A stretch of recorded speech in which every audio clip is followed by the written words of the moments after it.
Kalau pelajaran pekan lalu kan kita udah belajar sifat atau karakter dari Allah yang memberikan misi ini kan.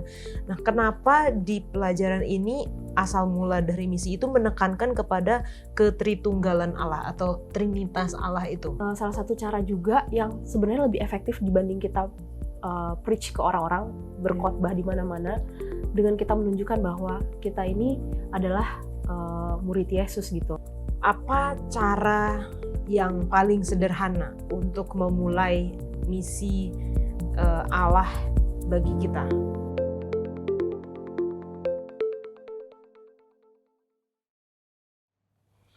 Selamat datang di diskusi Sekolah Sabat, diskusi pembelajaran Alkitab yang mendalam untuk menguatkan iman kepercayaan kepada Tuhan. Senang sekali bisa menemani pemirsa sekalian di dalam diskusi Sekolah Sabat, di mana triwulan terakhir dari tahun 2023 akan membahas mengenai misi Allah, misi saya. Berhenti berbicara dan mulailah melakukan sesuatu. Itu adalah tagline kita sepanjang triwulan ini. Walaupun mungkin kita programnya masih diskusi, tetapi di akhir dari setiap diskusi ada tantangan-tantangan yang harus kita lakukan. Dan lihatlah bagaimana Tuhan bekerja di dalam kehidupan kita. Terima kasih teman-teman dan pendeta juga yang sudah hadir di studio kita, sudah menyempatkan waktu untuk berdiskusi bersama. Tentunya kita juga rindu untuk menyapa teman-teman yang telah menuliskan komentar di YouTube channel Diskusi Sekolah Sabat. Kami persilakan yang pertama dari Lana.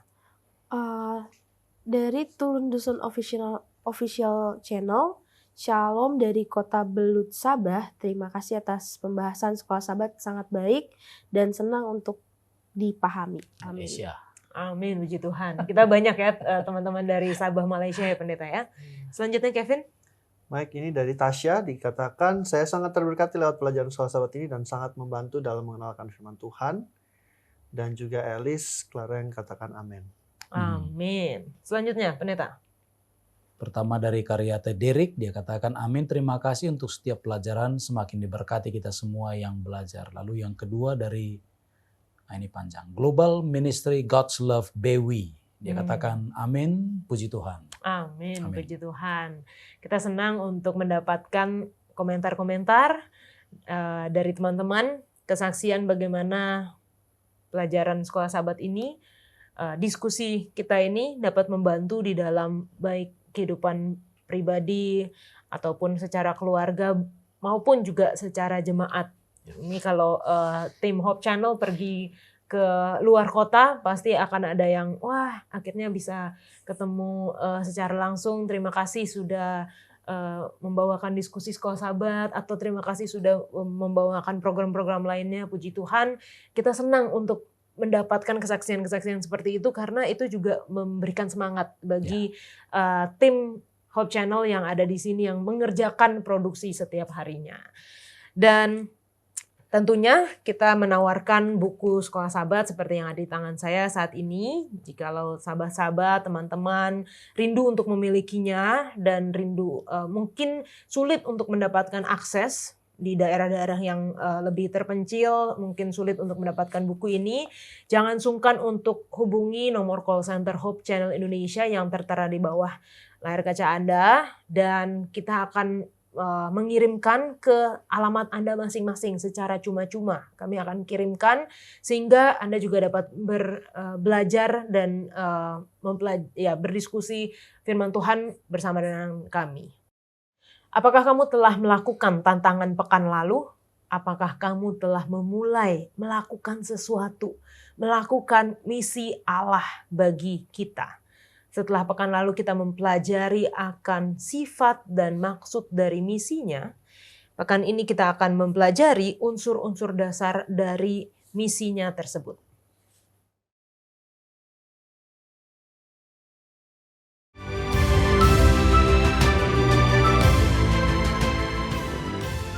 Mungkin kita semua pernah bertanya, apa tujuan hidup saya?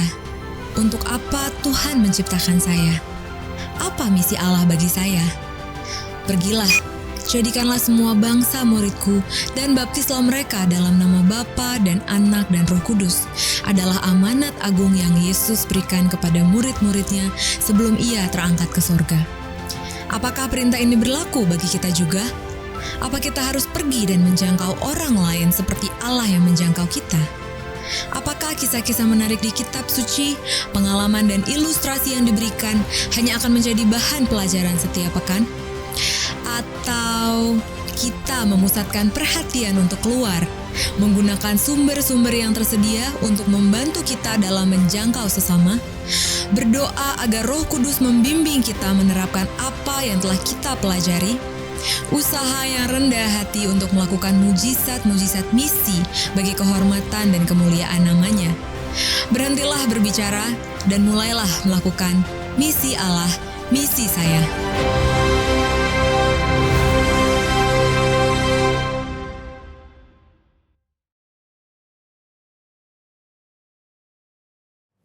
Misi Allah bagi kita, bagian yang kedua. Ayat hafalannya terdapat di dalam Matius 28 ayat 19. Karena itu pergilah, jadikanlah semua bangsa muridku, dan baptislah mereka dalam nama Bapa dan Anak dan Roh Kudus. Untuk membuka diskusi kita minta Kevin untuk berdoa. Mari kita bersatu dalam doa. Bapa di surga, kami mengucapkan syukur buat kesempatan kami masih boleh mempelajari firman Tuhan. Sebelum kami masuk ke dalamnya Tuhan, kami memohon berkat Roh Kudus agar dicurahkan kepada kami untuk membantu kami untuk mengerti dan terlebih Tuhan untuk melakukannya di dalam kehidupan kami sehari-hari. Terima kasih Bapa, di dalam nama Yesus kami udah mengucap syukur. Amin. Amin. Terima kasih. Nah, ini masih mengenai misi Allah bagi kita. Mungkin pertanyaan pendahuluan yang saya ingin tanyakan kepada teman-teman, kalau pembahasan kita di pekan lalu di tempat kita berada ya pendeta ya, kita bisa menjadi alat Tuhan, bisa menjadi misionaris bagi Dia. Nah, ini kan banyak kalau cita-cita anak-anak zaman sekarang ditanyain, kalau dulu kan mau jadi dokter, jadi guru, mau jadi pilot gitu ya. Kalau sekarang lebih ke mau jadi influencer, mau jadi YouTuber, artis mungkin ya. Nah, bagaimana menurut Lana untuk bisa menjadi seorang misionaris kalau sebagai atlet profesional? Mau atlet sport beneran atau juga mungkin atlet e-sport juga banyak yang pengen jadi atlet e-sport tuh. Kalau untuk profesi atlet profesional ya, mungkin bisa menjadi misionarisnya tuh dengan cara ya kita tahu bahwa pekabaran kita kan pekabaran 3 malaikat itu erat hubungannya dengan reformasi kesehatan, dan kebetulan aku tahu seseorang yang memang anaknya adalah seorang atlet dan atlet profesional, dan dia benar-benar menjalankan New Start. Dan ketika dia menjalankan itu dari anaknya sejak anaknya masih dalam kandungan sampai anaknya jadi atlet, nggak pernah sekalipun katanya anaknya itu mengkonsumsi telur. Sedangkan kita tahu bahwa ayam dan lain sebagainya benar-benar menjalankan New Start. Jadi itu bisa jadi satu terang bagi orang-orang di sekitarnya ya. Jadi ketika orang-orang tahu, dia atlet tapi vegan ya. Soalnya selama ini kehidupan atlet itu pasti erat kaitannya dengan makanan yang seperti harus ayam untuk stamina atau daging atau bahkan telur gitu kan. Ya. Makanya pada masa tuanya biasanya mereka rentan kena serangan jantung. Dan sebenarnya aku pun pernah menjalani itu. Jadi dulu aku pernah kurus. Dan aku pernah menguji itu gitu. Ketika aku menjalankan New Start benar-benar dari segi tidur, makan, dan lain sebagainya. Aku benar-benar bisa kuat lari gitu. Setiap hari sekitar 25-30 kilo jauhnya. Tanpa mengkonsumsi telur sedikit pun atau daging sedikit pun. Jadi makanya dibilang kita tuh nggak usah ragu sama firman Tuhan tuh karena itu gitu janji dia tuh pasti gitu. Makanya karena aku melihat di Daniel 2 itu kan dibilang ketika mereka makan sayur-sayuran mereka tampak 10 kali lipat lebih baik daripada menteri-menteri yang lain yang makan makanan raja kan, dan ternyata itu benar gitu. Itu yang bisa aku saksikan sih. Amin. Dia jadi atlet ntar lagi tuh. Keren loh, larinya 30 kilo. Iya, setiap hari. Waktu itu, ya. Waktu itu. Oke. Lagi. Nah, kalau Kevin sebagai model yang bergerak di bidang fashion ya. Aku coba membayangkan ya kalau jadi model mungkin bisa dengan cara model itu salah satu mungkin profesi yang sulit untuk dijangkau gitu ya. Jadi mungkin kalau misalnya ya bisa, yang pasti dia akan bisa mengabarkan kepada teman-temannya. Iya. Juga mungkin dari perilaku, bagaimana sekarang kan banyak kan model tuh kayak makin bahannya tuh makin sedikit gitu, kayak kurang bahan, minim bahan. Mungkin dengan berpakaian yang lebih modest, lebih sopan, ya itu mungkin bisa menjadi cerita juga, bisa menjadi suatu kesaksian juga mungkin. Amin. Nah, pendeta, kalau misalnya dia adalah seorang content creator di perusahaan makanan atau minuman, gimana pendeta? Dari segi keilmuan ya, dia sudah tahu kan cara membuat konten kan. Ya mungkin dengan keilmuan yang dia miliki, boleh dong membuat konten yang lain kan gitu ya. Mungkin ya tentu saja kalau perusahaan itu kan tentu saja akan mengharuskan dia untuk membuat konten yang ada kaitannya dengan perusahaan. Nah tadi kita ngomong di belakang kan misalnya pabrik gula. Ya tentu saja yang diproduksi begitu. Tapi setidaknya dia punya pengetahuan kan. Dia punya pengetahuan bagaimana membuat konten. Saya tahu ada banyak anak-anak Tuhan yang membuat semacam apa ya, semacam tayangan-tayangan entah itu melalui TikTok dan segala macam. Dan banyak followernya. Dan salah satu yang menarik itu adalah bagaimana mereka menyajikan firman. Ya. Bagaimana menyajikan dengan cara yang unik ya dan kreatif. Ya. Sangat ya berguna. Ditambah lagi ya tentu saja seperti yang disaksikan oleh Lana dan Kevin ya, bahwa ya di lingkungan pekerjaan dia itu ya dia tetap punya teman kan. Ya bersaksilah kepada mereka juga. Oke, terima kasih. Nah, sepanjang pekan ini kan kita akan mempelajari mengenai unsur-unsur dasar dari misi Allah. Kenapa sih kita penting untuk mempelajari itu? Kalau pekan lalu memang sebelum mempelajari misinya, kita mempelajari mengenai sifat Allah atau karakter Allah, si pemberi misi. Tapi unsur-unsurnya, kenapa sih penting juga kita untuk pelajari? Sedangkan di awal pelajaran kita, jangan sampai kita terjebak dengan belajar, diskusi, tapi tidak melakukan apa-apa gitu. Mungkin dari Lana duluan? Ya tentunya belajar dan praktek itu tidak bisa dilepaskan ya. Dan selama kita hidup, kita juga nggak mungkin berhenti untuk belajar dan praktek. Kalau kita berhenti belajar dan praktek, wah kayaknya susah gitu ya. Baik dalam bidang rohani maupun tidak rohani ya, kita pasti selalu ada pelajaran-pelajaran hidup dan sesuatu yang harus kita praktekkan. Dan di sini pertanyaannya kenapa kita penting untuk mengetahui unsur-unsur unsur-unsur misi kita ini, ya supaya ketika kita memahami apa unsur-unsur tersebut, kita bisa menjalankan semuanya dengan baik, kita bisa memenuhi misi kita dengan baik sesuai dengan yang Tuhan inginkan gitu. Karena kayak kalau di dalam Yohanes 14 ayat 6 kan dikatakan bahwa hanya Yesus ya jalan dan kebenaran dan hidup gitu. Jadi kita harus memahami itu, karena nggak mungkin kita bisa menjalankan misi itu kalau kita nggak tahu nih unsurnya apa, latar belakangnya apa, misinya apa, ke siapa. Jadi nggak berarah nanti kalau kita nggak tahu. Kalau Kevin lebih belajar teori dulu baru bikin, atau learning by doing nih kalau Kevin? Di satu sisi perlu juga untuk mulai sesuatu gitu, karena seringkali kita mengkonsepkan sesuatu tapi kenyataan prakteknya itu mungkin nggak sesuai 100% dengan apa yang ada di teori gitu. Jadi sekali mungkin kita pikir, makanya belum lama ini kita pikir kita udah kebanyakan nih kayak bahas aja. Ya kita mulai aja lah. Ya. Kita kan udah tahu sedikitnya sesuatu, kita sudah tahu. Kita sudah tahu sedikit lah. Kita jalanin aja sambil kita lihat, sambil kita jalan apa yang kita perlu pelajari lebih lanjut, apa yang kita perlu sesuaikan ya. Tapi bolanya sudah bergulir gitu, sehingga nggak cuma sekedar kita ngomong terus. Soalnya kalau kita ngomong terus kayak ya tetap seru sih, tapi ya kita bakal tetap jadi di ngomong aja gitu. Iya, oke. Nah, pendeta gimana? Jadi salah seorang dulu pimpinan kita di Uni pernah membuat ilustrasi begini. Bedanya yang kopral ya, prajurit yang rendah itu dengan kalau yang sudah kolonel begitu. Kalau di medan perang. Nah, kalau ini kopral kan mau apapun katanya datang itu peluru, mau apa segala macam, dia tetap aja dia akan rangsek maju gitu ya. Nah, tapi yang ini tidak, yang lebih punya pengetahuan, punya pangkat lebih tinggi tidak. Ya, salah satu katanya adalah karena ini yang sudah kolonel ke atas ini, dia tahu jenis peluru itu. Oh ini peluru ini bahaya nih, ini tembus, bukan hanya tembok yang tembus ini. Baja pun tembus gitu ya. Sementara yang di level bawah dia nggak peduli dia mau, itu semua peluru bagi dia kan. Dia akan rangsek terus ya. Keberaniannya karena dia nggak terlalu banyak tahu ya. Hanya memang perlu keseimbangan ya, bahwa memang pengetahuan penting ya. Seperti dalam Hosea 4 ayat 6 katakan umatku binasa karena tidak mengenal Allah.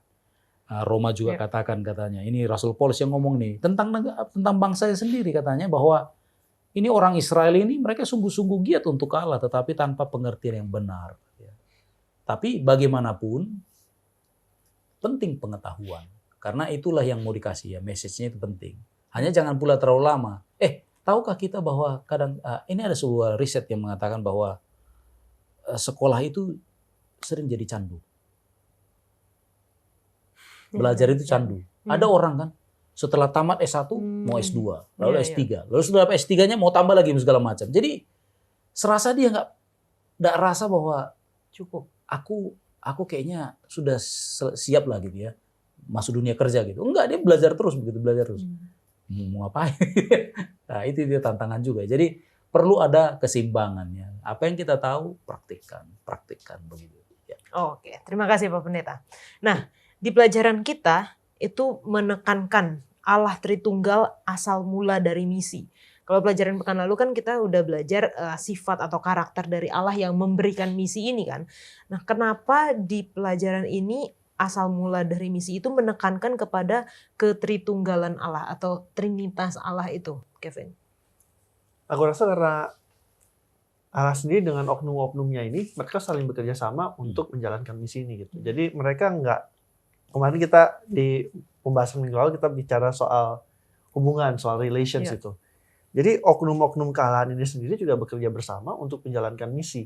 Jadi mereka nggak cuma sendiri-sendiri, satu orang melakukan ini, satu orang melakukan yang lain. Tapi mereka semua ini memiliki misi yang sama. Dan itu yang Tuhan inginkan untuk kita mengerti dan kita miliki juga, sehingga kita sama-sama di dalam satu tim gitu ketika kita menjalankan misi ini. Oke. Kalau dari Lana? Kalau dari aku setuju apa yang udah dibilang sama Ko Kevin ya. Karena balik lagi misi itu adalah untuk memperbaiki hubungan kan, dan hubungan ini untuk antara manusia dan ketiga oknum ini, bukan cuma satu atau dua oknum gitu. Jadi penting bahwa kita menekankan Tritunggal ini sebagai asal mula dari misi itu sendiri. Dan pada dasarnya ketika seperti yang kita tahu sebelum dunia dijadikan, rencana penyelamatan dan lain sebagainya ini udah dirancang sama ketiga oknum ini. Jadi ketiga oknum ini adalah sebenarnya bisa dibilang center dari semuanya. Semuanya akan kembali ke sana sebenarnya gitu. Jadi makanya ini penting untuk ditekankan. Oke. Dan walaupun tidak ada kata Trinitas di dalam Alkitab ya Pendeta, tetapi banyak sekali gambaran-gambaran di Alkitab yang menekankan adanya Tritunggal ini, adanya Allah Bapa, Anak dan Roh Kudus. Dan salah satunya kita bisa baca di Yohanes 20 ayat 21 dan 22. Maka kata Yesus sekali lagi, damai sejahtera bagi kamu. Sama seperti Bapa mengutus aku, demikian juga sekarang aku mengutus kamu. Dan sesudah berkata demikian, ia mengembusi mereka dan berkata, terimalah Roh Kudus. Nah, mengapa di ayat ini bagaimana pengertian bahwa misi ini berasal dari Bapa, Anak, dan Roh Kudus yang membentuk misi kita, Pendeta? Saya mau buat dalam konteks kita ya. Ya. Sekarang kan ada masalah ini soal Trinitas ini. Ya, tapi begini. Kita tahu bahwa yang kasih janji itu kan Bapa. Itu dulu tuh yang pertama tuh. Lalu yang kedua, lalu dia utus anak. Nah, mau terima Bapa, tapi nggak mau terima pengutusan Yesus. Jadinya jadi seperti orang Yahudi. Ya kan? Terima Allah, tapi nggak terima Yesus. Siapa kamu? Kamu kan tukang kayu, gitu ya. Oke. Nah, di masa Kristen sekarang, kita terima Bapa nih. Kita terima anak. Tapi Roh Kudus enggak. Jatuh-jatuhnya menjadi seperti orang di Efesus itu. Kisah pasal 19. Kan Paulus datang ke mereka tuh. Lalu kemudian tanya, kamu sudah apa? Nah, waktu kamu jadi percaya, sudah terima Roh Kudus nggak? Apaan tuh? Hmm. Nggak ngerti kan gitu. Lu ada apaan gitu ya? Lalu ya Paulus akhirnya ngajar. Sampai 2 tahun loh lamanya. Iya. Paulus harus ajar mereka itu. Sehingga pada akhirnya lebih banyak lagi orang di Asia kecil percaya. Ya. Jadi karena gini, misi itu seperti Yesus juga ya. Misi itu dilakukan oleh Yesus bahkan ketika dia dikuasai oleh Roh Kudus kan. Apalagi kalau kita baca Injil Lukas. Itu jelas sekali bahwa sejak awalnya bahkan sejak di kandungan Yesus itu dikuasai oleh Roh Kudus. Nah, dengan demikian maka misi itu pun kalau itu diserahkan kepada kita, ya kita nggak bisa main-main. Jadi jangan kemudian katakan, Roh Kudus enggak lah, gitu ya. Kalau 2 boleh lah. Yang ini gimana? Ini yang nguatkan. Dia tidak akan katakan sesuatu yang baru, tidak. Dia akan katakan apa yang Yesus ajarkan.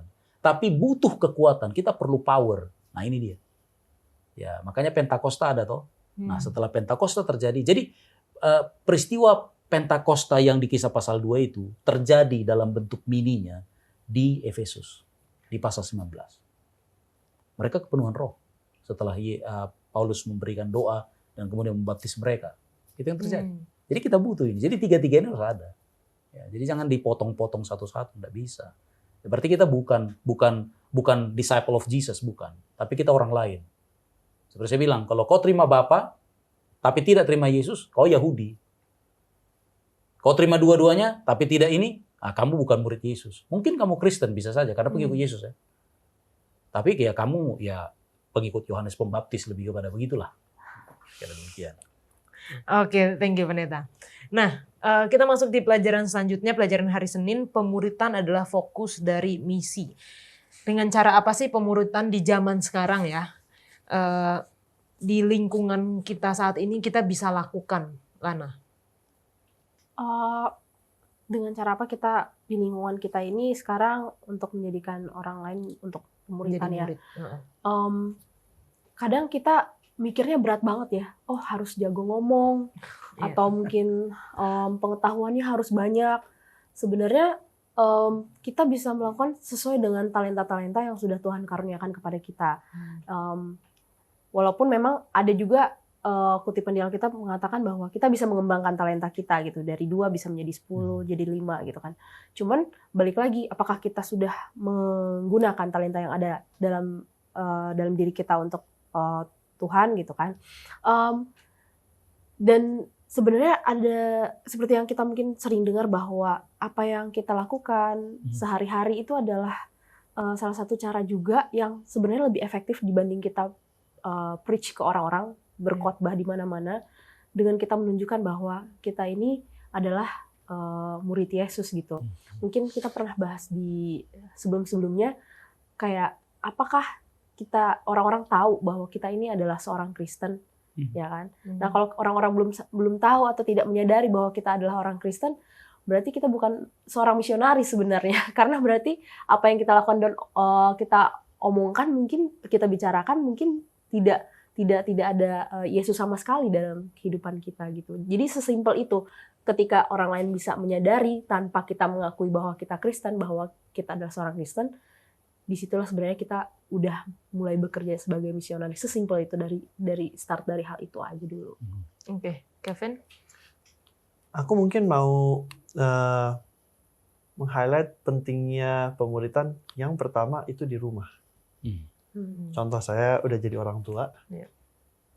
Murid pertama saya adalah anak saya, ya kan? Dan itu sangat penting. Kenapa? Karena kalau kita baca di Rumah Tangga Advent, dibilang bahwa kunci dari kesuksesan gereja, kesuksesan dari masyarakat itu ada di rumah. Dan sayangnya kita seringkali gagal bahkan di dalam rumah kita sendiri. Ketika kita gagal untuk memuridkan anak-anak kita sendiri untuk menjadi pengikut Yesus juga, ya kita mau berharap apa dengan orang yang ada di luar sana? Ya kan? Karena orang yang paling harusnya kita sayang itu, yang harusnya secara alami kita mau supaya mereka menjadi bagian dari kerajaan Allah, itu harusnya ada di rumah kita sendiri. Sehingga kalau misalnya itu pun kita tidak urus, kita tidak lakukan pemuritan itu, ya susah lah kita mau ngomong ke orang lain yang secara alami kasih kita kepada mereka harusnya akan lebih sedikit daripada kita mengasihi keluarga kita sendiri. Jadi mungkin secara praktis ya mulailah dari rumah. Ya. Ya kan? Ketika kita udah mulai dari rumah, harapannya kita akan juga bisa lakukan itu di manapun kita berada mungkin. Oke. Untuk pendeta, saya akan tanyakan bagaimana secara jemaat ya. Kalau tadi sudah disebutkan secara pribadi, mungkin perlu dan penting gitu untuk pemuritan, untuk melakukan apa sih yang jemaat bisa rancangkan untuk pemuritan di dalam jemaat. Tapi jangan langsung dijawab pendeta, kita akan kembali lagi setelah yang satu ini.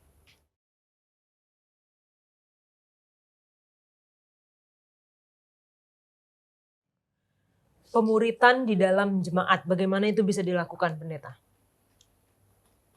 Realitanya memang banyak yang terjadi ya. Biasanya kan kalau di gereja itu ya Bible study, baptismal class ya. Atau kalaupun ada bentuk seminar ya seminarnya arahnya seminar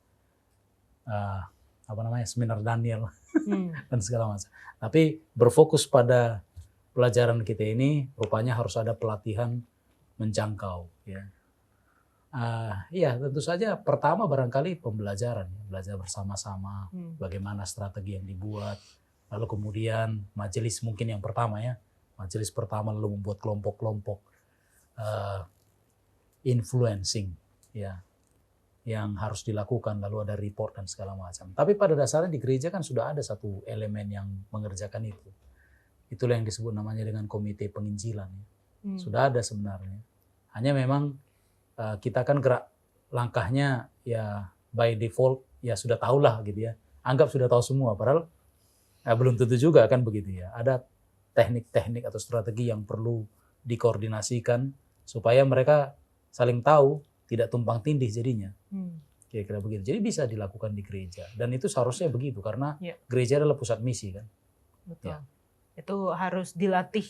Tadi kalau Kevin bilang dari rumah dan dibawa juga di gereja. Ya. Oke. Nah, ayat hafalan kita Matius 28 ayat 19.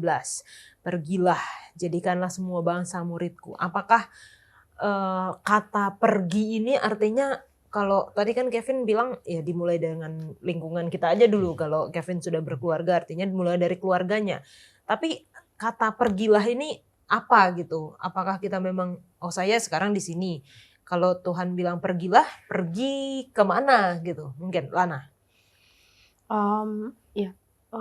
Kalau dilihat dari pertanyaan ini, pergilah di sini bukan berarti kita harus benar-benar pergi ya, seperti episode sebelumnya kita udah membahas ya kan, sebagai misionaris itu apakah kita memang harus pergi jauh-jauh sampai meninggalkan pekerjaan kita, tapi sesuai dengan pelajaran episode yang sebelumnya, bahwa sebenarnya kita nggak harus sampai kita semua sampai harus benar-benar pergi jauh-jauh sekali. Tadi kita juga udah bahas bahwa kita bisa mulai dari di rumah tangga kita dulu masing-masing. Setelah itu mungkin tetangga kita dan semakin lama semakin meluas gitu. Cuman mungkin yang perlu ditambahkan juga ketika aku mempelajari ayat ini bahwa ketika Tuhan bilang pergilah jadikanlah sebuah bangsa muridku, karena pada saat itu pemahaman orang-orang Yahudi adalah hanya mereka yang selamat. Dan pada saat itu Tuhan ingin mengubah cara pandang mereka bahwa Tuhan sendiri bukan datang ke dunia itu untuk menjadikan kerajaan di dunia itu, dan Dia itu datang menjadi manusia bukan hanya untuk menyelamatkan orang-orang Yahudi saja, tapi pekabaran ini berlaku, keselamatan ini berlaku bukan hanya untuk orang-orang Yahudi, tetapi untuk seluruh umat, untuk seluruh bangsa, baik yang Yahudi ataupun bukan yang Yahudi. Oke. Kalau dari Kevin? Jadi mungkin kata kuncinya adalah mau gitu. Apakah kita mau untuk melakukan ya kan? Kalau di Kisah 1 ayat 8 kan memang dikatakan kamu akan menjadi saksiku di Yerusalem dan di Yudea dan Samaria dan sampai ke ujung bumi kan. Jadi sebenarnya ya untuk praktisnya kita mulai dari siapa yang ada di dekat-dekat kita dulu. Ya tadi mungkin kita udah sempat jawab. Dari situ kita latih diri kita latih kemauan kita akan dipercayakan lagi nanti yang lebih besar lagi. Oke. Pendeta. Go ye therefore. Ya, memang ada disebutkan ya. Ada beberapa urutan disampaikan di situ ya. Pertama Yerusalem. Tapi tunggu dulu.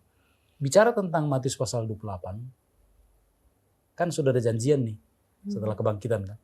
Bahwa yuk kita ketemu nanti di Galilea. Nah, Galilea itu dengan Yerusalem bukan satu tempat. Itu berjarak begitu ya. Nah, lalu adalah mereka di Galilea. Lalu Yesus kalau kita bisa visualisasikan dia seperti tunjuk ke ke bawah ya. Karena mereka ada di gunung ya. Pergilah gitu, pergilah. Tapi kita juga ingat bahwa Yesus suruh mereka jangan dulu kemana-mana, pergi Yerusalem dulu. Berarti mereka dari Galilea ke Yerusalem. Nah, di Yerusalem itulah tempat di mana Pentakosta terjadi kan. Jadi ya kalau kita mau gambarkan seperti yang Bro Kevin bilang, ya pergi ya. Mulai dulu dari lingkaran yang paling kecil, lalu disebut ada Yudea, ada Samarianya, lalu kemudian sampai ke ujung bumi. Jadi ada gerakan seperti itu ya, ada gerakan sentrifugal ya. Jadi makin keluar, makin lebar gitu ya. Tapi jangan artinya kita pergi ke jauh di sini lupa gitu kan. Atau kita bercokol di sini lupa yang di sana kan begitu. Ya, ini yang perlu dipahami memang. Jadi jangan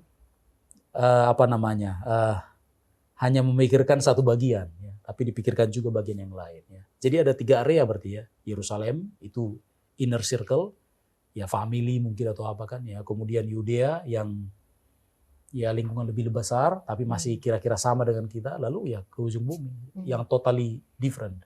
Kira-kira begitu. Oke.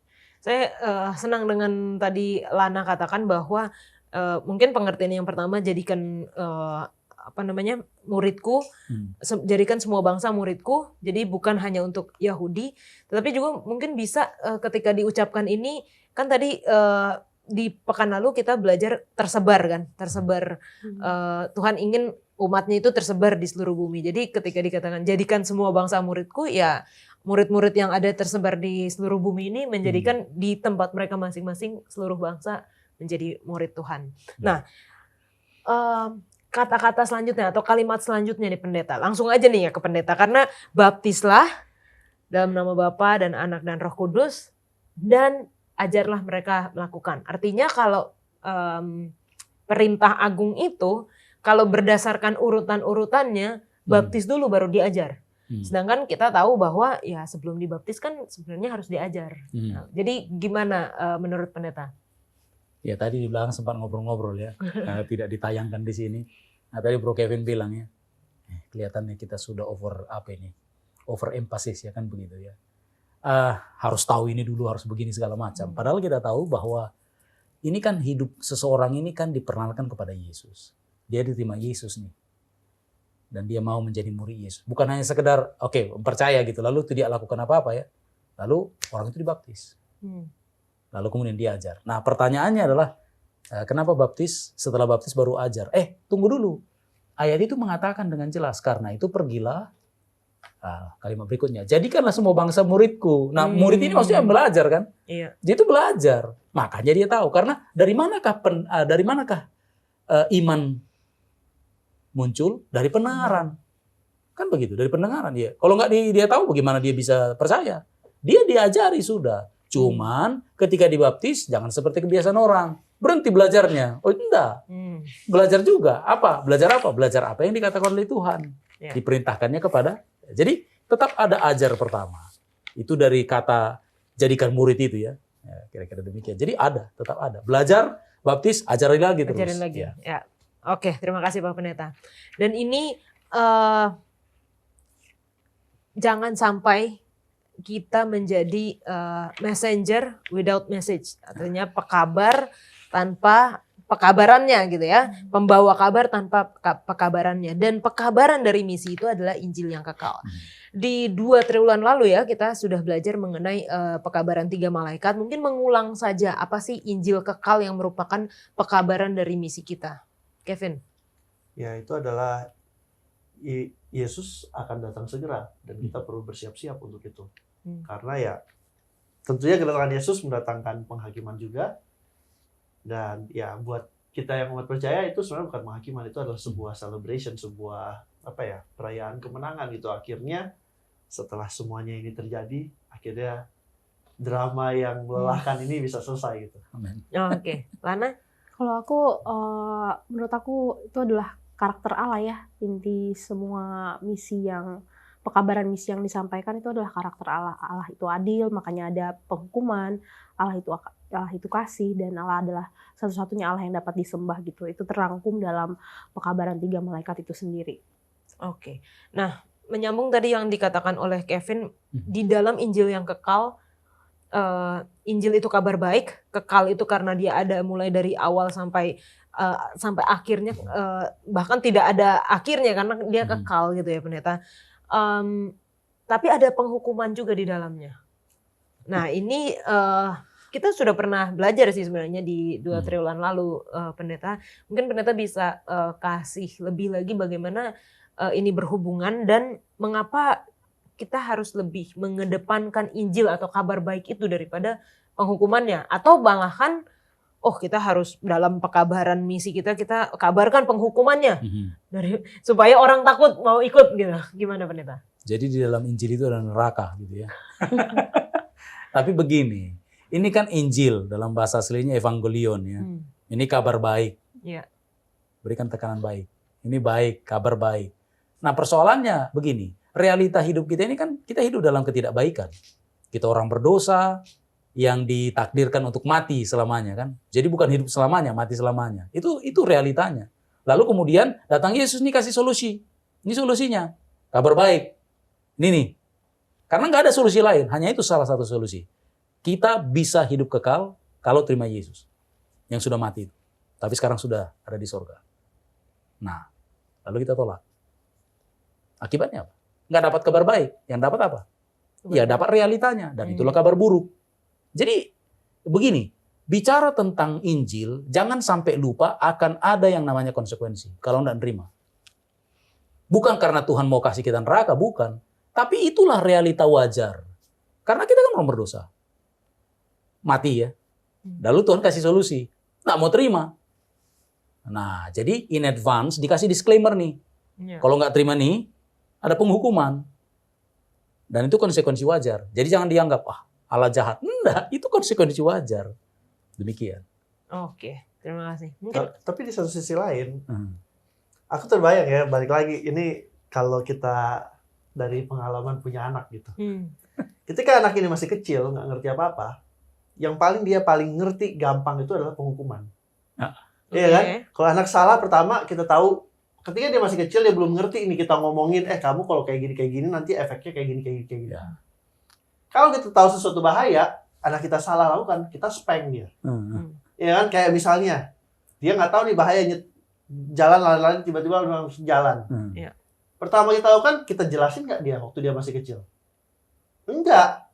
Kita bilang, kamu nggak boleh kayak gini, pak, gitu kan. Terus dia tahu, berarti gue nggak boleh nih kalau gue kayak gini, kalau gue nyebrang jalan, gue bakal kena pukul gitu kan. Karena dia masih belum mengerti. Maturity levelnya masih rendah. Tapi penghukuman itu gampang untuk dia ingat, gue tahu kalau misalnya kayak gitu, gue nggak mau lagi gue kena pukul gitu kan. Nah, jadi mungkin buat orang Kristen pun kadang-kadang orang bilang, nggak perlu kabar penghukuman. Tapi buat orang-orang yang mungkin kurang dewasa, itu mungkin masih diperlukan juga sebenarnya gitu kan. Nanti ketika dewasa itu bertumbuh, ada pertumbuhan, ya mengerti lah ternyata bukan penghukuman sebenarnya. Bisa mengerti alasannya kenapa, bisa mengerti lebih dari sisi kasihnya, kenapa harus mengikut Tuhan, misalnya ceritanya seperti itu. Mungkin itu aku bisa tambahkan sedikit. Oke, mungkin aku tanggapi juga ya. Karena kalau misalnya dari kecil yang diingat penghukumannya mungkin ya, walaupun dia pada akhirnya dia pasti akan mengetahui kenapa gitu. Tapi yang kalau dibawa ke dalam kerohanian Kristen ini, yang diingat tuh karakter Allah yang jahat nggak sih? Maksudnya kayak, saya jadi takut bikin berbuat dosa karena saya takut dengan hukumannya gitu. Bukan karena kasih kepada Tuhannya. Gimana, Lana? Ya, oleh karena itu mungkin perlu keseimbangan ya. Jadi jangan sampai salah satunya, jangan sampai si penghukumannya ini dominan. Karena pada dasarnya bukan itu intinya. Bukan tentang penghukumannya itu sendiri. Cuman memang tetap perlu diberitahukan gitu. Resiko-resiko yang akan dihadapi ketika kita tidak mau menuruti apa yang Tuhan katakan gitu kan. Nah, karena pada dasarnya ya peraturan itu penting gitu. Dan dari peraturan itu kan biasanya selalu ada efeknya yang ada penghukumannya memang kan. Karena kalau kita ingat lagi sejarah zaman bangsa Israel, bahkan setelah dihukum berkali-kali pun, kan sempat bangsa Israel itu ditawan, dilepas, dilepas. Tetap tidak mengubah karakter bangsa Israel itu sendiri. Jadi pada dasarnya yaitu penghukuman itu tetap harus kita sampaikan, tapi ya tidak boleh melebihi karena nanti udah ganti jadinya, intinya berarti kabarnya penghukuman, bukan yang karakter Injil. Allah tadi, bukan Injil lagi gitu kan. Cuman tetap itu harus disampaikan gitu. Supaya jangan sampai orang berpikiran bahwa, karena banyak kan teori sekarang bahwa mengatakan bahwa kalau ikut Yesus pasti hidupnya senang. Ya kan? Kalau ikut Yesus pasti jadi kaya. Nah, itu udah salah konsep. Jadi tetap harus ada dikasih tahu ininya. Ada kisah nyata itu. Seorang ibu yang punya anak kriminal dalam hukuman matinya. Nah, ini bukan di era kita, generasi sebelumnya. Jadi anak itu akhirnya mau dihukum mati lah begitu. Tapi kan biasa kan ada permintaan terakhir ya. Lalu diminta permintaan terakhir. Mau ngapain? Tolong bawa ibu saya mau bisikkan sesuatu sama dia. Bisik-bisik. Ya dikasih izin. Tahu ceritanya kan? Kita ibu itu kasih telinganya, digigitnya telinganya. Untuk mengatakan protes. Selama ini saya buat salah, gak pernah aku kasih tahu apa-apa. Gak pernah kasih hukum gitu. Biarin aja gitu. Ini binasa. Ini gara-gara kamu. Itu hanya mengatakan begitu ya. Jadi jangan bicara Injil tanpa ada keseimbangan untuk memberitahukan ada konsekuensi. Itu bukan bicara tentang bahwa Allah gak kasih. Allah itu kasih. Dia tidak mau kita kena. Makanya diberitahu. Jadi jangan ujuk-ujuk manis saja semuanya itu. Manis. Kita ini gak manis. Solusinya itu sudah ada yang manis. Tapi realitanya kita gak manis. Pahit semuanya itu. Tapi ya perlu diberitahu. Sehingga orang ngerti. Aware kan. Jadi bukan Injil yang manis-manis begitu. Lalu ya diabetes ini. Oke, terima kasih Pak Pendeta. Teman-teman jangan kemana-mana karena kita akan lanjutkan selain satu ini.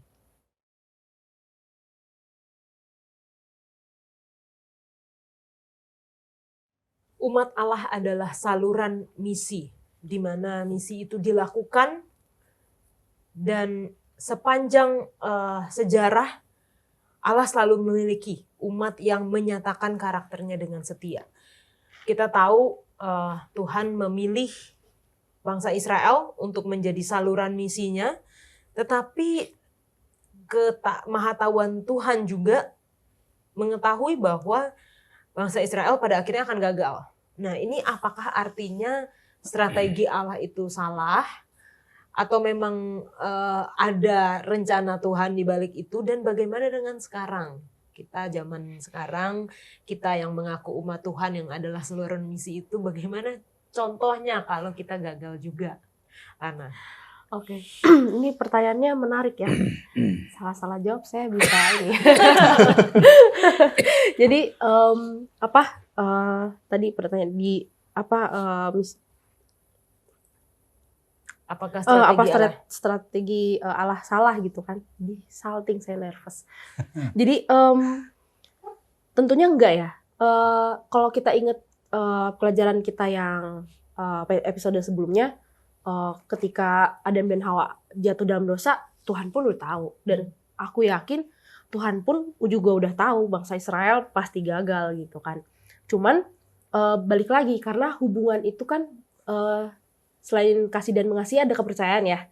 Jadi Tuhan saat itu sedang memberikan kepercayaannya kepada umatnya bahwa ya udah, saya percaya, mencoba untuk percaya bahwa kamu akan melakukan misi yang udah saya kasih gitu.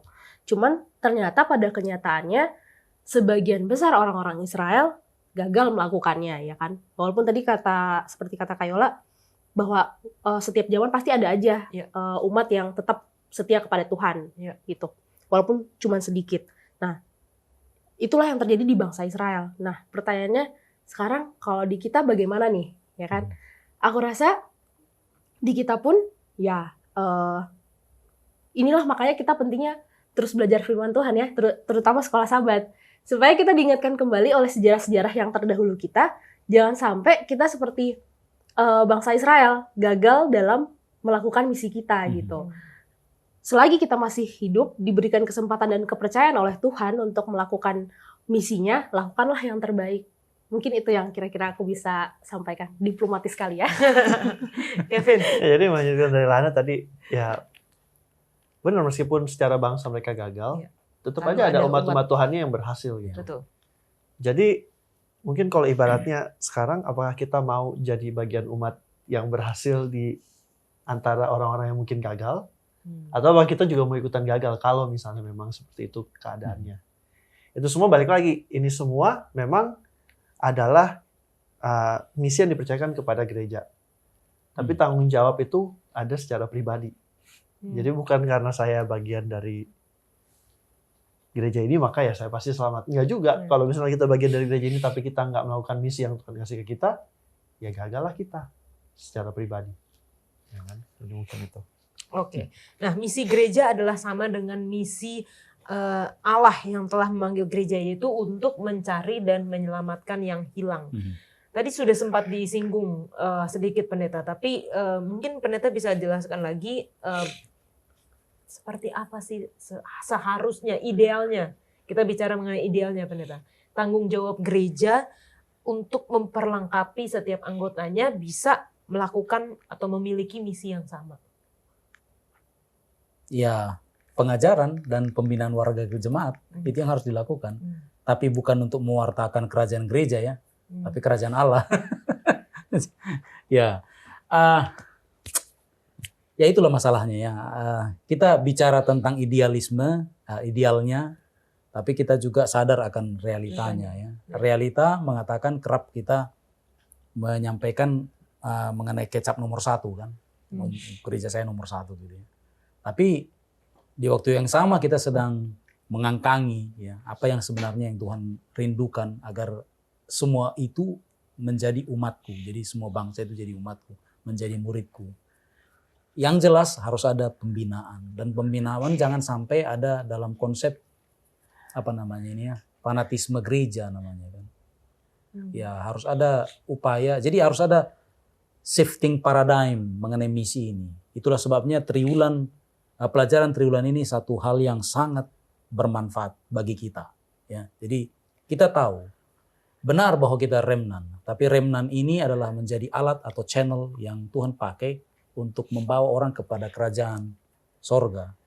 Ya walaupun perlu juga yang namanya warga gereja ya, tapi ya warga gereja itu bukan itu tujuan akhirnya, itu alat. Ya kira-kira. Jadi pembinaan demi pembinaan, pengajaran yang tepat pada sasaran. Jadi bukan bukan apa istilahnya ini, bukan sentralnya kepada gerejanya, bukan. Gereja itu alat. Kita kan nggak ngajari orang misalnya gini ya, saya ajari orang bertani untuk bisa dia observe cangkulnya, enggak kan? Cangkul itu alat gitu, untuk hasil panen yang luar biasa. Jadi panen itu tujuannya, begitu. Dan kalau selihat pendeta, apakah gereja kita sudah memfasilitasi untuk hal pembinaan itu pendeta? Saya mau pinjam istilah Bro Kevin ya. You like to have political answer correct. Ya, kita bersyukur ya. Gereja kita karena suka belajar dan segala macam. Selalu ada ya diingatkan itu. Kadang-kadang ada fanatisme gereja ya, kita mengarah ke sini ya. Kita gini segala macam. Tapi ya seperti triwulan ini ya, kita diingatkan kembali, oh ini misi Allah, ini misi Allah. Jadi bukan misi. Jadi gini, misi gereja itu dari misi Allah, bukan bikin sendiri dia begitu ya. Bukan hadirat gereja, bukan, tapi hadirat kerajaan sorga yang mau kita pamerkan kan begitu. Jadi in a sense, I would like to say, ini gereja misionaris ke-7 ini benar lah arahnya. Oke, terima kasih pendeta. Nah, selanjutnya ini mungkin lebih ke praktikal ya, bagaimana kita dan gereja kita dilihat dan dimengerti oleh tetangga-tetangga yang bukan Kristen. Mungkin pertanyaannya, kalau misalnya kita sudah dilihat positif sama mereka, kira-kira apa sih yang kita bisa buat sehingga bisa istilahnya menambah lah atau meningkatkan hal positif itu. Tapi kalau misalnya kita atau gereja kita dipandang negatif, apa yang harus kita buat untuk mengubah itu jadi positif gitu. Jadi mereka penerimaannya positif terhadap atau ya pengertiannya positif terhadap gereja kita. Dari Lana boleh. Oke. Sebenarnya sejauh ini yang aku alami ketika berinteraksi dengan orang yang belum mengenal kebenaran, ketika mereka mendengar tentang Advent, macam-macam ya responnya. Ada yang negatif, ada yang positif, ada yang bilang, oh yang kayak Yahudi itu ya, atau yang oh yang yang strik itu ya, gitu-gitu. Tapi ada juga yang positif, oh ya yang jaga kesehatan ya, yang makanannya ini bagus gitu kan. Ya. Ya kalau ketemu yang bagus positif, pengalamannya positif ketika bertemu orang Advent, ya itu aku seneng sih gitu kan. Permasalahannya kalau misalkan ternyata mereka sharing, wah ketemu orang Advent itu begini-gini waktu itu kan. Nah, cuman bagaimana caranya kita mengubah pemikiran orang-orang yang mungkin punya pengalaman yang tidak baik dengan orang-orang Advent sebelumnya, ya tentunya balik lagi kita mulai dari diri kita sendiri sih. Apakah kita bisa walaupun kita nggak bisa kontrol pikiran orang ya, tapi setidaknya jangan sampai kita melakukan hal yang sama dengan orang Advent yang sebelumnya yang dia temui gitu, yang mungkin memberikan pengaruh yang tidak baik gitu, yang buat anggapan dia jadinya negatif gitu. Dan mungkin hal yang bisa kita lakukan ke lingkungan sekitar kita mungkin lebih kayak lebih care dengan sekitar kita, tetangga kita lebih perhatian dan lain sebagainya. Kadang kita mikirnya bahwa oh dengan saya mendukung misionaris itu dengan cara memberikan uang, memberikan dukungan finansial lah kepada misionaris, kita pikir itu udah cukup. Tapi pada dasarnya kalau uang itu tuh sebenarnya pengorbanan yang paling kecil. Tapi ketika kita lebih care, lebih bisa meluangkan waktu untuk mungkin menolong tetangga kita atau teman kita, itu lebih sebenarnya adalah pengorbanan yang lebih berharga gitu, yang lebih besar gitu. Amin. Jadi balik lagi sih, gereja itu kan sebenarnya adalah kumpulan dari orang-orang, ya kan? Kalau kita ngelihat gereja kita, kenapa gereja kita lesu? Ya karena kita masing-masing, setiap orang yang ada dalam gereja itu adalah orang-orang yang lesu, ya kan? Jadi sebenarnya obatnya adalah ya kita harus benerin dari masing-masing pribadi, keluarga lepas keluarga, ya kan? Makanya itu yang sulit ketika kita bilang, contohnya, kenapa kita nggak sebagai gereja nggak menjalankan misi? Ya karena setiap keluarga, setiap orang, ya misinya bukan untuk melakukan misinya Tuhan gitu. Misinya ya misi sendiri gitu. Misinya sekedar untuk ya surviving di dunia ini. Which ya sangat manusiawi gitu. Karena kita hidup di zaman yang susah. Kita mesti melakukan itu semua gitu. Tapi ya balik lagi. Kalau tadi kita belajar dari awal, kan yang punya misi ini Tuhan. Ya kan? Tuhan yang ciptakan langit, bumi, segala isinya. Ya kan? Kita butuh percaya bahwa ya ketika kita lakukan misinya Tuhan, Tuhan yang akan, bahkan secara pribadi ya, kembali balik lagi, kalau kayak tadi dibilang, orang mikirnya apa? Ya itu sebenarnya yang bisa mengubah itu kita punya secara pribadi, apakah kita memang menjalankan misi Tuhan? Yang mana kalau misalnya kita menjalankan misi Tuhan, ya harusnya orang akan memiliki pandangan yang lebih positif daripada orang-orang sekarang kan mikirnya ya udah pokoknya yang penting saya survive. Makanya orang lain nggak suka gitu karena ini orang kok mikirin individual, selfish banget ya kan. Tapi kalau kita melakukan misinya Tuhan, artinya kita akan lebih peduli terhadap orang lain. Artinya orang akan lebih senang dengan kita. Artinya ya otomatis harusnya kalau misalnya kita semua anggota-anggota gereja melakukan hal-hal seperti itu, gereja kita di luar sana tuh orang-orang akan bilang, wah iya ya ini orang-orang gereja Advent luar biasa loh, baik-baik sekali mereka, ya kan, peduli sekali mereka, perhatian gitu kan. Jadi mungkin ya seperti itu. Oke. Thank you. Nah mungkin ini sekaligus kesimpulan juga bagi kita, apa cara yang paling sederhana untuk memulai misi Allah bagi kita? Mungkin kalau English for beginners gitu ya, 101 lah gitu. Ini yang belum pernah lah sama sekali, yang baru denger nih tentang misi Allah, misi saya. Kira-kira dari Lana, Kevin, dan juga nanti pendeta akan berikan sekaligus kesimpulan ya. Silakan. Kalau dari aku, berbuat baiklah gitu. Mengingat kalau kita bisa baca lagi tentang kisah Yesus waktu kecil, ketika dia hidup di Nazaret, kota itu terkenal kota yang jahat. Tapi Yesus bisa survive, dia tidak sama sekali tidak terpengaruh. Dan waktu itu aku baca bahwa ketika dia memulai misinya, mengabarkan Injil, dia tidak ditolak oleh, maksudnya dia orang susah untuk menolak itu, karena orang tahu kehidupan dia. Dia terkenal sebagai anak yang baik, seorang penolong yang selalu senang menolong orang lain, sehingga ketika dia menyampaikan pekabaran itu, menjalankan misinya, dia orang-orang yang mendengarnya pun mau menolak atau mau mengatakan bahwa itu tidak baik, sulit gitu, karena dia memang kadang kita terpaku kayak mengabar Injil tapi ke gereja, tapi ternyata kelakuan kita buruk banget. Kita mungkin suka gosip dan lain sebagainya. Jadi kalau ditanya apa hal yang praktikal yang bisa kita lakukan gitu sebagai beginner, jadi aja dulu orang baik. Nanti orang akan bertanya, kok dia baik banget sih? Apa agamamu? Itu dari aku. Amin. Mungkin untuk menambahkan dari situ, kita mesti terhubung dengan pemilik misi ini, ya kan? Melalui pembelajaran Alkitab, melalui doa. Dan ketika kita lakukan dua hal itu, ketika terhubung dengan Tuhan, ya Tuhan akan ajarkan kita bagaimana harus melakukan ini. Karena kebutuhan orang di luar sana beda-beda, ya kan? Dan kita sangat terbatas gitu. Kita mungkin nggak tahu gimana. Tapi ketika kita terhubung dengan Tuhan, Tuhan ajarkan kita, ya kita jadi perpanjangan tangan Tuhan untuk melakukan misinya. Amin. Neta. Jadi dua-duanya itu menarik ya. Jadi bagaimana caranya ya? Paling sederhana untuk melakukan misi Allah. Bersaksi itu penting. Ya. Bersaksi itu paling gampang lah, bersaksi.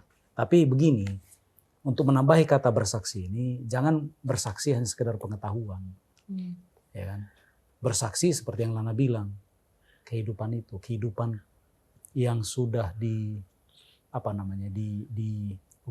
diubahkan oleh Kristus. Itu yang kita. Karena di dalam Injil kan setiap kali Yesus, misalnya sama perempuan Samaria, mau tahu lebih banyak dia tentang air hidup kan, mau tahu lebih banyak, dia bilang, panggil suamimu kan. Bukan hanya suaminya dibawa, sekampung dibawa. Dan itu orang datang, gimana ya? Kita ngundang orang ke KKR kan susah ya. Ini orang, dan itu bukan ke kota, itu ke Perigi Yakub, itu kampung banget begitu. Kenapa? Karena pada waktu dia menyaksikan itu, dilihat ada perubahan di dalam diri orang ini. Nah lalu masih ingat ada orang gila itu yang bikin orang jadi ketakutan ke kuburan itu. Wow, begitu segala macam. Kan dia mau ikut itu. Tapi dia bilang apa? Tinggal kau pulang ke rumahmu. Bersaksi. Jadi ada yang kita mau saksikan. Jadi oke, kita bersaksi. Tentu saja kita harus katakan juga kebenarannya tentang ketuhanan, kealahannya. Itu kan dogma semua itu ya. Tapi jangan lupa, apa sih yang terjadi dalam dirimu? Itu disaksikan. Jadi gospel itu sebenarnya adalah cerita diri saya yang diubahkan oleh Yesus. Itu disampaikan. Terima. Emang orang berani bilang, bohong kau katanya. Ya kan itu kan sudah hidupnya. Berubah dia karena Tuhan kan. Orang bilang, ngarang kamu enggak. Mungkin kau udah baca Dale Carnegie mungkin. Enggak, itu karena gospel. Saya berubah karena ini. Ada satu lagu ya. Brand New Daddy. Tadinya anaknya takut gitu ya. Takut. Asal datang itu bapak. Sembunyi. Bapaknya ini ngeri sekali. Tapi ketemu Yesus dia bilang sama anaknya, brand new daddy. Ayo kita pulang. Anaknya jadi senang sekali, berubah. Anaknya itu pun bisa menjadi murid Tuhan. Kenapa? Berubah. Dia mau tahu dong, gospel itu siapa sih? Kenapa bisa jadi berubah? Oke, terima kasih pendeta dan juga Kevin dan Lana. Kita sudah berdiskusi dan jangan lupa kita untuk melakukan ya. Untuk melakukan tantangan pada pekan ini adalah berdoalah setiap hari sepanjang pekan bagi masyarakat di mana kamu tinggal. Kalau pekan lalu kita berdoa untuk diri kita sendiri agar Tuhan menyiapkan, membuka hati kita bagi misi itu, pekan ini kita masih berdoa, tapi doakan lingkungan di mana kita tinggal, tempat kerja di mana kita bekerja, keluarga mungkin di mana kita tinggal. Dan tantangan yang lebih besar adalah Buatlah penelitian demografis di area di mana Anda tinggal. Keadaan orang yang tinggal sekitar Anda, latar belakang, suku, agama, tua, muda, miskin, kaya, bahasa yang digunakan. Mintalah kepada Allah untuk menunjukkan bagaimana Anda bisa menjadi saluran kasih-Nya bagi mereka. Dan kita rindu sekali untuk bisa mendapatkan kesaksian-kesaksian dari teman-teman, sahabat-sahabat yang telah melakukan sesuatu dan menyaksikan bagaimana Tuhan bekerja dalam hidup Anda. Saat ini kita akan masuk dalam sesi tanya jawab. Selamat mengikuti.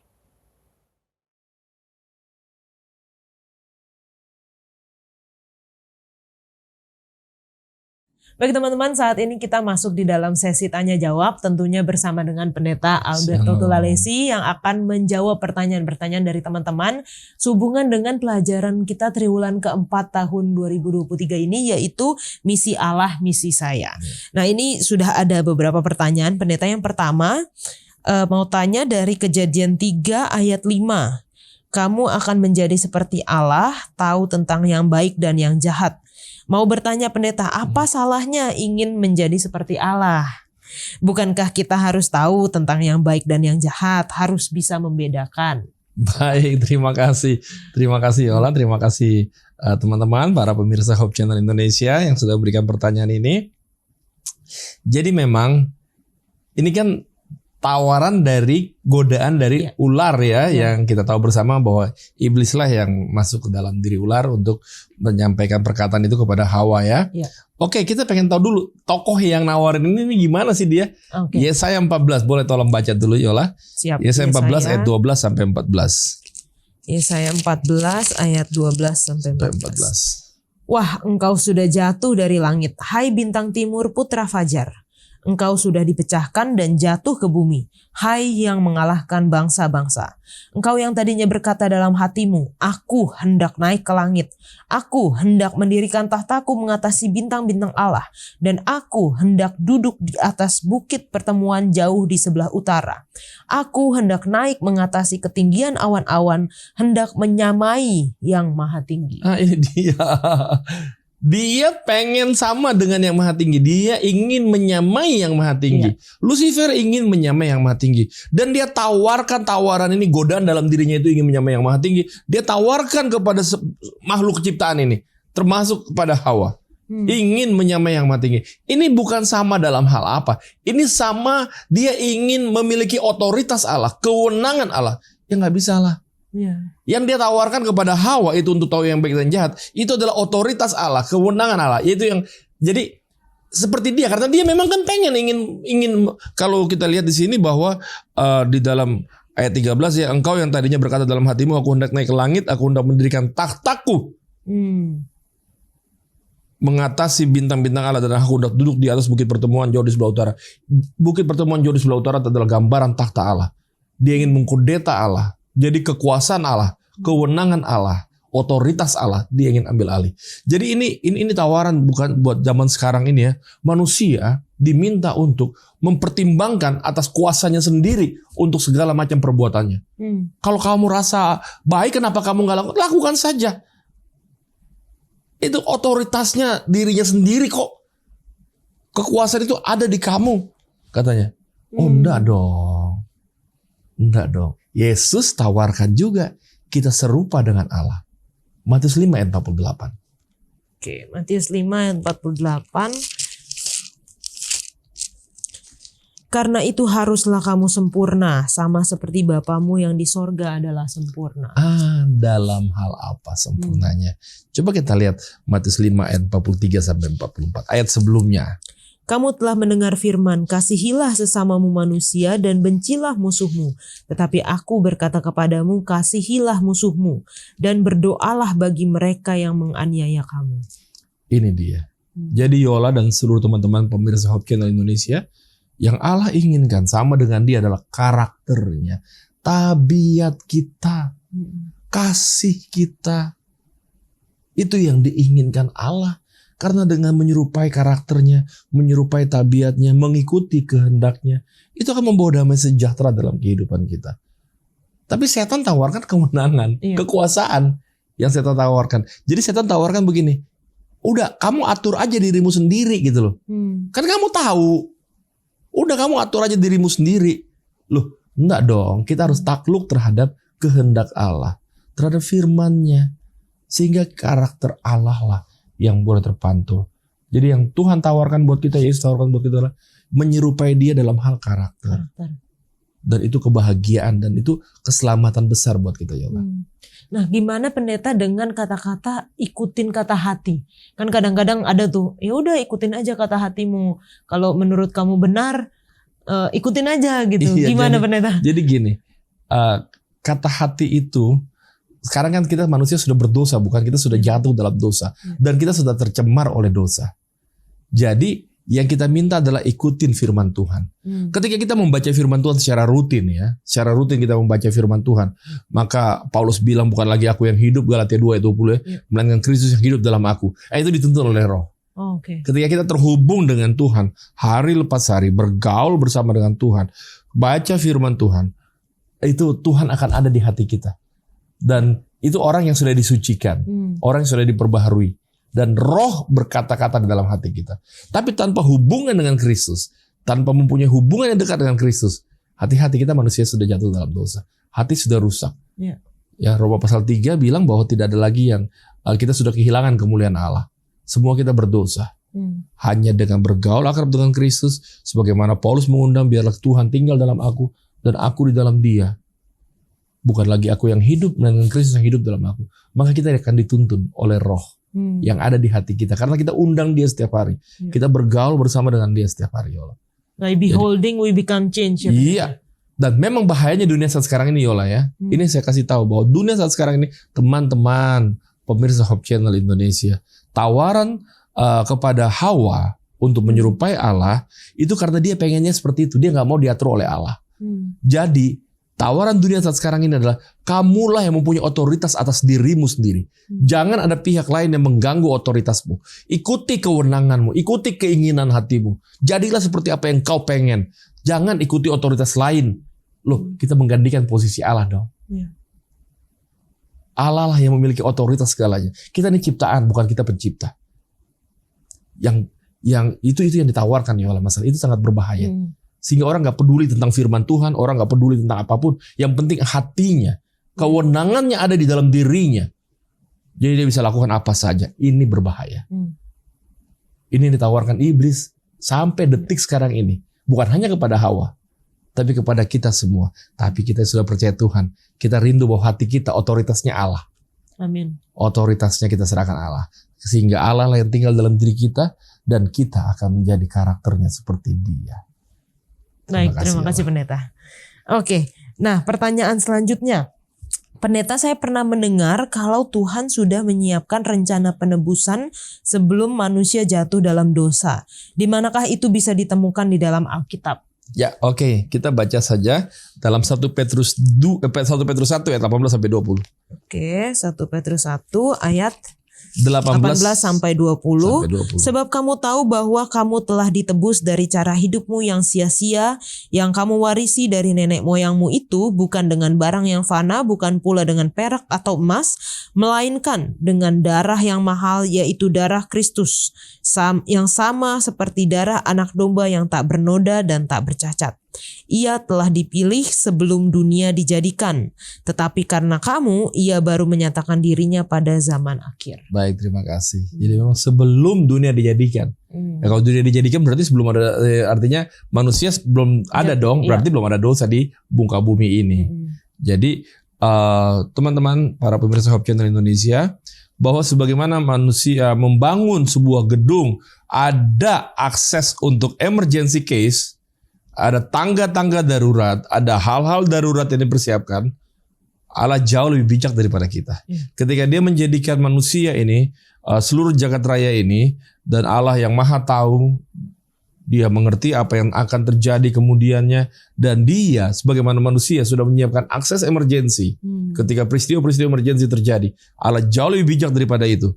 Allah sudah menyiapkan, kalau saja saya dan saudara jatuh dalam dosa, manusia jatuh dalam dosa, dan akhirnya memang nenek moyang kita Adam dan Hawa jatuh dalam dosa, Allah sudah persiapkan jauh sebelum dunia dijadikan. Menurut kitab suci, Yesus Kristus, anak tunggal Allah, yang siap untuk menjadi korban pengganti bagi saya dan saudara. Itu kasihnya luar biasa. Ya. Kalau manusia pemilik gedung, dia menyiapkan tangga darurat bukan dirinya. Betul. Dia menyiapkan akses-akses material bukan dirinya. Allah menyediakan dirinya sendiri. Bila mana emergency case terjadi, dosa masuk, dan Allah luar biasa.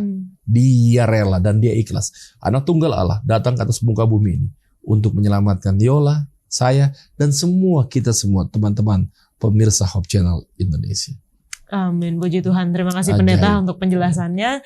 Teman-teman, kalau ada pertanyaan sehubungan dengan pelajaran kita, pelajaran ke triwulan keempat tahun 2023 tentang misi Allah, misi saya, silahkan taruh di kolom komentar YouTube channel Diskusi Sekolah Sahabat dan kita akan menjawabnya di episode-episode selanjutnya.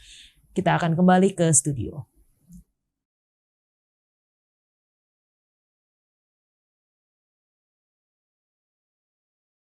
Baik, untuk menutup diskusi kita minta Pendeta Leroy untuk mendoakan. Marilah kita berdoa.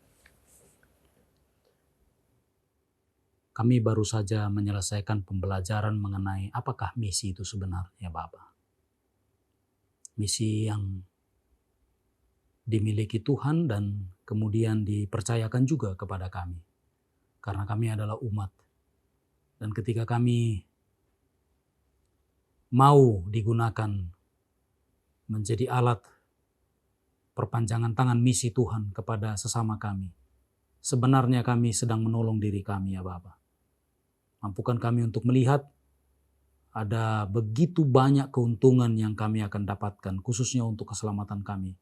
Ketika kami mau terlibat di dalam penyelamatan orang lain, agar mengenal siapakah sebenarnya solusi yang telah dipercayakan oleh Bapa di sorga untuk menebus kami, manusia berdosa ini. Bapa di sorga, terima kasih untuk pembelajaran ini, dan Bapa juga yang akan memberkati kami agar pelajaran ini boleh dimanifestasikan melalui tangan, kaki, mulut, perbuatan kami untuk juga diperpanjang menjadi keuntungan bagi banyak orang di sekitar kami. Di dalam nama Yesus kami berdoa. Amin. Amin. Terima kasih Pendeta Leroy, Kevin dan juga Lana sudah berdiskusi bersama. Misi untuk mencari dan menyelamatkan yang hilang. Lakukanlah sesuatu, mulailah berbuat sesuatu untuk lingkungan di mana tempat kamu tinggal, untuk tempat kerja di mana kamu bekerja, dan lihatlah bagaimana Tuhan akan memakaimu untuk menjalankan misi yang diberikan bagi kita. Kita akan bertemu di episode selanjutnya. Tuhan Yesus memberkati.